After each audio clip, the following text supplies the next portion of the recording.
Hi అండి. ఈరోజు ఇంట్లో ఉండే వాటితోనే బిర్యానీలాగా చేద్దామని చెప్పేసి డిసైడ్ అయ్యాను.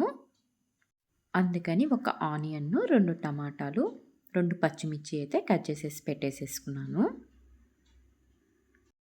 ఇప్పుడు స్టవ్ వెలిగించుకొని ప్యాన్ పెట్టేసేసుకొని 3 టేబుల్ స్పూన్లు అయితే ఆయిల్ అయితే వేసుకోవాలి. ఆయిల్ హీట్ ఎక్కాక తాలింపు గింజలు అయితే వేసుకోవాలి.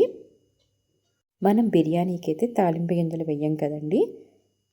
కానీ ఈరోజు నేను బిర్యానీ టేస్ట్గా ఉండేటట్టు ఈ రెసిపీ అయితే ప్రిపేర్ చేస్తున్నాను. తాలింపు గింజలు వేగినాక మనం ముందుగా కట్ చేసేసుకున్న ఆనియన్స్, అదేవిధంగా పచ్చిమిర్చిని కూడా వేసుకొని ఒకసారి అయితే కలిపేసుకోవాలి.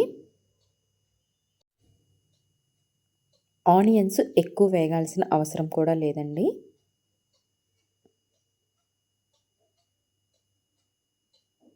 ఆనియన్స్ కొంచెం ఫ్రై అయ్యాక మనం ముందుగా కట్ చేసేసుకున్న టమాటాలను కూడా యాడ్ చేసుకోవాలి.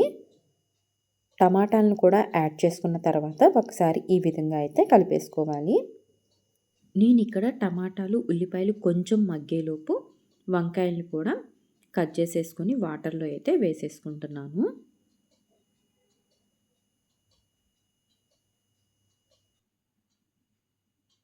వంకాయలు అయితే కలర్ అయితే చేంజ్ అవ్వకుండా ఉండాలని. ఉల్లిపాయలు, టమాటాలు కొంచెం మగ్గాక మనం ముందుగా కట్ చేసేసుకున్న వంకాయలను కూడా వేసుకోవాలి. వంకాయలను కూడా వేసుకున్నాక ఒకసారి అయితే ఈ విధంగా కలుపుకోవాలి.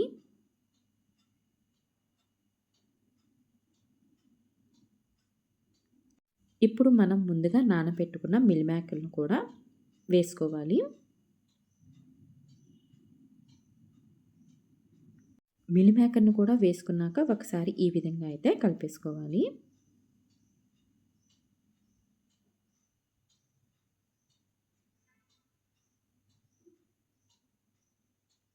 ఇప్పుడు దీంట్లోకి 1 టేబుల్ స్పూన్ పసుపు యాడ్ చేసుకొని ఒకసారి అయితే కలిపేసుకోవాలి.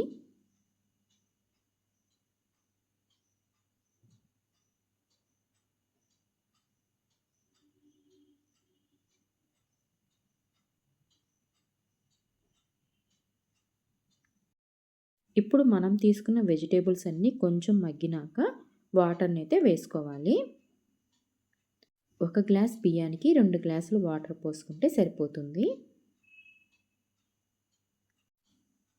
వాటర్ యాడ్ చేసినాక ఒకసారి అయితే కలిపేసుకోవాలి. ఇప్పుడు దీంట్లోకి 1 టేబుల్ స్పూన్ సాల్ట్ కూడా యాడ్ చేసి ఒకసారి అయితే కలిపేసుకోవాలి.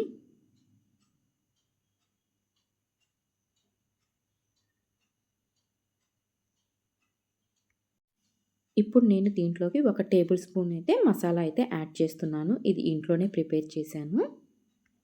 చెక్క, లవంగం, ధనియాలు, జీలకర్ర అన్నీ అయితే రోస్ట్ చేసేసుకొని మిక్సీ అయితే వేసుకున్నాను. మనం దీనిని ఏ కర్రీలోకైనా వేసుకున్నా చాలా టేస్ట్‌గా ఉంటుందండి. ఇప్పుడు వాటర్ మరిగినాయి కదా, దీంట్లోకి మనం ముందుగా నానబెట్టేసేసుకున్న బియ్యాన్ని కూడా వేసుకోవాలి.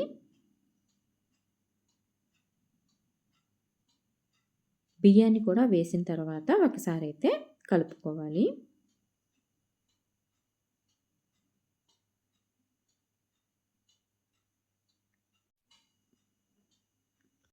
మన ఇంట్లో తక్కువ వెజిటేబుల్స్ ఉన్నప్పుడు ఈ విధంగా చేసుకుంటే చాలా టేస్ట్‌గా ఉంటది. ఇప్పుడు దీంట్లోకి కొత్తిమీరని సన్నగా కట్ చేసేసుకొని ఒకసారి అయితే వాష్ చేసేసుకొని వేసుకోవాలి. కొత్తిమీరని వేసుకున్న తర్వాత ఒకసారి అయితే మళ్ళీ కలుపుకోవాలి.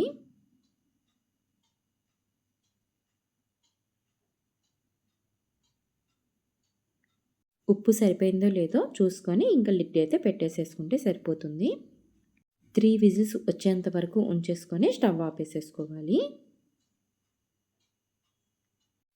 కుక్కర్ ఆవిరిపోయినాక లిడ్ అయితే ఓపెన్ చేస్తున్నాను. చూసారు కదా, మంచిగా అయితే కుక్ అయిపోయింది. దీంట్లో మనకు కావాలంటే అల్లం చిన్నులపాయ పేస్ట్ కూడా వేసుకోవచ్చండి. నేనైతే వేయలేదు. కానీ టేస్ట్ అయితే చాలా బాగుంది. పిల్లలకి మార్నింగ్ లంచ్ బాక్సుల్లో అయినా ఈ విధంగా చేసి పెడితే హ్యాపీగా అయితే తినేస్తారు. చూసారు కదా, 5 to 10 మినిట్స్లో అయితే మనం బిర్యానీ లాగా చేసేసుకున్నాము. టేస్ట్ కూడా చాలా బాగుంది. ఈ వెజిటేబుల్స్ కాకుండా వేరే వెజిటేబుల్స్ ఉన్నా కూడా సేమ్ ప్రాసెస్‌లో చేసుకోవచ్చు. టేస్ట్ అయితే చాలా బాగుంటది. ఈ వీడియో నచ్చినట్టయితే ప్లీజ్ సబ్స్క్రైబ్ మై ఛానల్.